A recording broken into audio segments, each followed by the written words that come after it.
നൊയമ്പ് കാലത്തിലെ മൂന്നാമത്തെ ഞായറാഴ്ച. ഒരിക്കൽ ഒരു മധ്യവയസ്കൻ ഒരു കർമ്മലീത്ത സന്യാസിയെ സമീപിച്ച് പറഞ്ഞു, പിതാവേ, ഒരു കാലത്ത് ഞാൻ അതിതീക്ഷ്ണമായ വിശ്വാസ ജീവിതം നയിച്ചിരുന്ന ഒരു കത്തോലിക്ക വിശ്വാസിയായിരുന്നു. എന്നാൽ എനിക്ക് ഏറ്റവും പ്രിയപ്പെട്ട എൻ്റെ ഏകമകൻ ബാലപ്രായത്തിൽ തൊട്ടടുത്ത നദിയിൽ മുങ്ങി മരിച്ചതോടെ ഞാനൊരു അവിശ്വാസിയായി മാറി. പിന്നീട് ഒരിക്കലും ഞാൻ ദേവാലയത്തിൽ പോകുകയോ ദൈവത്തോട് പ്രാർത്ഥിക്കുകയോ ചെയ്തിട്ടില്ല. എൻ്റെ കുഞ്ഞ് പഞ്ചപാവമായിരുന്നു, ഒരു ഉറുമ്പിനെ പോലും നോവിക്കാൻ ഇഷ്ടപ്പെടാതിരുന്നവൻ. അതിനാൽ ഗ്രാമത്തിലുള്ളവരെല്ലാം അവനെ ഏറെ ഇഷ്ടപ്പെട്ടിരുന്നു. ദൈവം നല്ലവനും സ്നേഹസമ്പന്നനുമാണെങ്കിൽ എന്തുകൊണ്ട് അവിടുന്ന് എൻ്റെ കുഞ്ഞ് മുങ്ങി മരിക്കാൻ ഇടയാക്കി?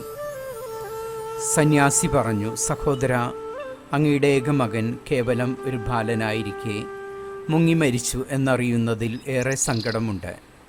എന്നാൽ ഒരു കാര്യം എനിക്ക് തറപ്പിച്ച് പറയാനാവും.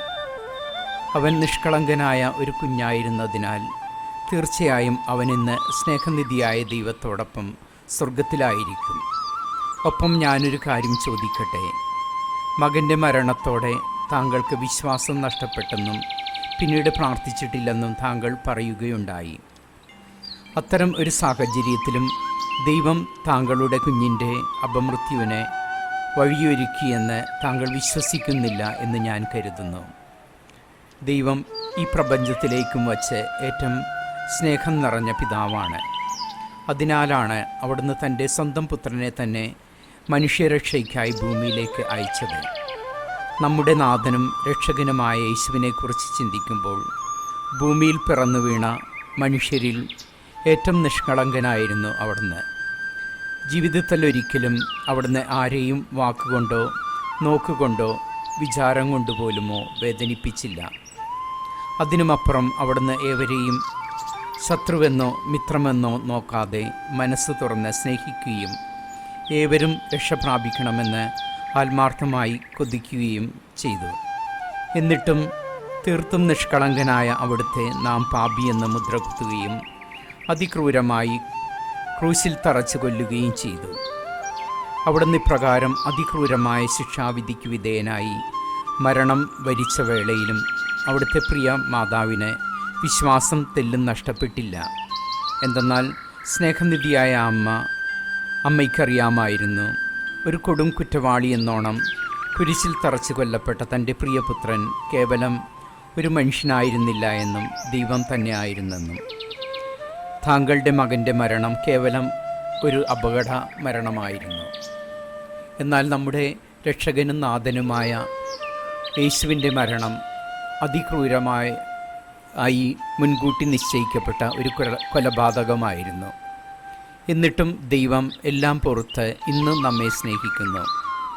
അങ്ങനെയുള്ള ഒരു പാവം ദൈവത്തെ താങ്കളുടെ മകൻ്റെ അപകടമരണത്തിന് കാരണമായി എങ്ങനെ ചിത്രീകരിക്കാനാവും? ദൈവം എതിർപ്പിൻ്റെയും വെറുപ്പിൻ്റെയും ദൈവമല്ല, അവിടുന്ന് സ്നേഹത്തിൻ്റെ ദൈവമാണ്, ഒപ്പം ക്ഷമയുടെയും കാരുണ്യത്തിൻ്റെയും ദൈവം. അതിനാൽ സഹോദരൻ എല്ലാം മറന്ന് ആ ദൈവത്തിൽ പൂർണ്ണമായി ആശ്രയിക്കുക. അവിടുന്ന് താങ്കളെ ഒരിക്കലും കൈവെടിയുകയില്ല. ഇന്നത്തെ സുവിശേഷത്തിൽ നമ്മൾ കാണുന്നത് യഹൂദർക്കിടയിൽ നിലവിലിരുന്ന ചില അന്ധവിശ്വാസങ്ങളെ തിരുത്തിക്കുറിച്ച് സംസാരിക്കുന്ന യേശുനാഥനെയാണ്. അപകടങ്ങളിൽ മൃത്യുവിനിരയാകുന്നവരും വധിക്കപ്പെടുന്നവരുമെല്ലാം തങ്ങളുടെ പാപം മൂലം ദൈവത്തിൻ്റെ ശിക്ഷാവിധിക്ക് പാത്രമായവരാണ് എന്നാണ് യഹൂദ ജനത വിശ്വസിച്ചിരുന്നത്. തന്മൂലം അപമൃത്യുവിന് ഇരയാകുന്നവരോടും വധിക്കപ്പെടുന്നവരോടുമെല്ലാം തെല്ലും അനുകമ്പ അവർ പ്രദർശിപ്പിച്ചിരുന്നില്ല എന്ന് മാത്രമല്ല, പാപികളെന്ന നിലയിൽ അവരെ വെറുത്തിരുന്നു താനും. അന്ധവിശ്വാസത്തിൽ അധിഷ്ഠിതമായ ഇത്തരം തെറ്റായ ചിന്താഗതിയെ തിരുത്തുന്നതിനായി അക്കാലത്ത് സംഭവിച്ച 2 ദാരുണ സംഭവങ്ങൾ ഉദ്ധരിച്ച് സംസാരിക്കുന്ന യേശുവിനെയാണ് നമ്മൾ ഇന്നത്തെ സുവിശേഷത്തിൽ കാണുന്നത്. ഇതിലാദ്യ സംഭവം ജെറുസലേം ദേവാലയത്തിൽ ബലിയർപ്പിക്കാനെത്തിയ ഏതാനും ഗലീലിയരെ ഗവർണറായ പോന്തിയോസ് പീലാത്തോസ് പടയാളികളെ അയച്ച് വധിച്ച് അവരുടെ രക്തം ബലിരക്തവുമായി കൂട്ടിക്കലർത്തിയ സംഭവമായിരുന്നു. മറ്റൊന്ന്, സിലോഹ എന്ന സ്ഥലത്ത് ഒരു ഗോപുരം ഇടിഞ്ഞു വീണ് ഏറെ പേർ വധിക്കപ്പെടാനിടയായ സംഭവവും. ഇതിലാദ്യ സംഭവത്തിൽ വധിക്കപ്പെട്ടത് ഗലീലിയിൽ നിന്നുള്ള ഏതാനും സാധു മനുഷ്യരായിരുന്നു. അവർ ചെയ്ത ഏതെങ്കിലും തെറ്റുകുറ്റത്തിൻ്റെ പേരിലായിരുന്നില്ല അവർ കൊല്ലപ്പെട്ടത്. മറിച്ച് തീർത്തും ദുഷ്ടനായിരുന്ന പോന്തിയോസ് പീലാത്തോസ് എന്ന ഗവർണറുടെ ഒടുക്കാനാവാത്ത പകമൂലമായിരുന്നു. യേശുവിൻ്റെ പരസ്യ ജീവിതകാലത്ത് യൂദയായിലെ ഗവർണറായി സ്ഥാനമേറ്റിരുന്ന പോന്തിയോസ് പീലാത്തോസ് പരക്കെ അറിയപ്പെട്ടിരുന്ന ഒരു അഴിമതിക്കാരനും ദുഷ്ടമനസ്സിൻ്റെ ഉടമയുമായിരുന്നു. തന്മൂലം റോമാ സാമ്രാജ്യത്തിൻ്റെ ഭാഗത്തു നിന്ന് പലപ്പോഴും അയാളെ ജോലിയിൽ തരം താഴ്ത്തുക പതിവായിരുന്നു. അത്തരത്തിൽ അയാൾക്ക് ലഭിച്ച ഒരു തരം താഴ്ത്തലിൻ്റെ ഭാഗമെന്നോണമാണ് റോമാ സാമ്രാജ്യത്തിലെ ഏറെ പ്രശ്നകലുഷിതമായ പ്രവിശ്യകളിലൊന്നായ യൂദയായുടെ ഗവർണറായി അയാൾ നിയമിക്കപ്പെട്ടത്. ഇപ്രകാരം തരം താഴ്ത്തലിൻ്റെ ഭാഗമായി യൂദയ ഗവർണറായി നിയോഗിക്കപ്പെട്ട പോന്തിയോസ് പീലാത്തോസ് ഏതു വിധേനയും റോമാ ചക്രവർത്തിയെ പ്രീതിപ്പെടുത്തി തനിക്ക് ലഭിച്ച തരം താഴ്ത്തലിൽ നിന്ന് മോചനം നേടണം എന്നാഗ്രഹിച്ചു. അതിനായി തന്നെ ഭരമേൽപ്പിച്ചിരുന്ന യൂദയ പ്രവിശ്യയിലുടനീളം ചക്രവർത്തിയുടെ പ്രതിമകൾ നിർമ്മിച്ച് അയാൾ സ്ഥാപിച്ചു. ഇത്തരത്തിൽ സ്ഥാപിക്കപ്പെട്ട പ്രതിമകളിൽ ചിലത് ജെറുസലേം ദേവാലയ പരിസരത്തുകൂടെ സ്ഥാപിക്കപ്പെട്ടപ്പോൾ അതിനെതിരെ ഒരു സായുധ വിപ്ലവം യൂദയായിൽ പൊട്ടിപ്പുറപ്പെട്ടു. അതേ തുടർന്ന് യൂദയായുടെ രാജാവായിരുന്ന ഹെറോദ് അന്തിപ്പാസ് ഗവർണറായ പോന്തിയോസ് പീലാത്തോസിനെതിരെ റോമാ ചക്രവർത്തിക്ക് പരാതി ബോധിപ്പിച്ചു. പരാതി ലഭിച്ച ചക്രവർത്തിയാകട്ടെ ഗവർണറായ പീലാത്തോസിനെ റോമിലേക്ക് വിളിച്ചു വരുത്തി ശാസിക്കുകയും ദേവാലയ പരിസരത്ത് സ്ഥാപിച്ച തൻ്റെ പ്രതിമകൾ ഉടൻ അവിടെ നിന്ന് നീക്കം ചെയ്യാൻ ആവശ്യപ്പെടുകയും ചെയ്തു. ഈ ഒരു സംഭവം ഗവർണറായ പോന്തിയോസ് പീലാത്തോസിനും ഹെറോദ് അന്തിപ്പാസ് രാജാവിനുമിടയിൽ വലിയ ഒരു ശത്രുത വളരാൻ ഇടയാക്കി. ഇതിന് തുടർ നടപടിയെന്നോണമായിരുന്നു ദുഷ്ടനായ പോന്തിയോസ് പീലാത്തോസ് പടയാളികളെ അയച്ച് ദേവാലയത്തിൽ ബലിയർപ്പണത്തിൽ പങ്കെടുത്തുകൊണ്ടിരുന്ന ഏതാനും ഗലീലിയരെ വധിച്ചതും അവരുടെ രക്തം ബലിമൃഗങ്ങളുടെ രക്തവുമായി കൂട്ടിക്കലർത്തിയതും. യേശുനാഥൻ ഇവിടെ ഉദ്ധരിക്കുന്ന രണ്ടാമത്തെ സംഭവം സിലോഹയിലെ ഗോപുരം തകർന്നു വീണ് ജനങ്ങളിൽ ചിലർ മരിക്കാനിടയായ സംഭവമാണ്.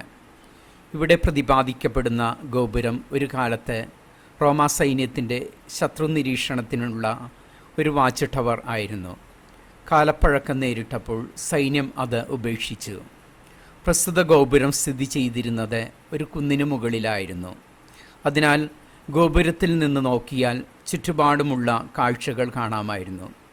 കാലപ്പഴക്കത്തെ തുടർന്ന് സൈന്യം ഗോപുരം ഉപേക്ഷിച്ചെങ്കിലും സമീപവാസികൾ പലപ്പോഴും ചുറ്റുവട്ട കാഴ്ചകൾ കാണുന്നതിനായി ഗോപുരം സന്ദർശിക്കുക പതിവായിരുന്നു. ഇപ്രകാരം നാശാവിശിഷ്ടമായിരുന്ന ഗോപുരം ഒരു നാളിൽ മോശം കാലാവസ്ഥയിൽ നിലം പതിക്കുകയും അതിൽ കാഴ്ച കാണാൻ പോയവരോ അതിന് ചുറ്റുവട്ടത്ത് താമസിച്ചിരുന്നവരോ വധിക്കപ്പെടുകയും ചെയ്തു. ഈ ഒരു സംഭവമാണ് യേശുവിടെ ഉദ്ധരിക്കുന്നത്. യഹൂദ കാഴ്ചപ്പാടനുസരിച്ച് മേൽപ്പറഞ്ഞ രണ്ട് ദാരുണ സംഭവങ്ങളിലും ഉൾപ്പെട്ടവർ പാപികളായിരുന്നു. അതിനാലായിരുന്നു അവർ വധിക്കപ്പെട്ടത്.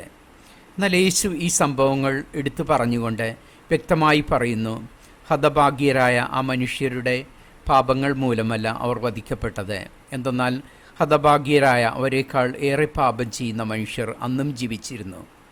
പാപം മൂലമാണ് മേൽപ്പറഞ്ഞ മനുഷ്യർ വധിക്കപ്പെട്ടതെങ്കിൽ അവരെക്കാൾ കൂടുതൽ പാപം ചെയ്യുന്ന മറ്റു മനുഷ്യർ എന്തുകൊണ്ട് വധിക്കപ്പെട്ടില്ല എന്നാണ് യേശു ഇവിടെ ചോദിക്കുന്നത്.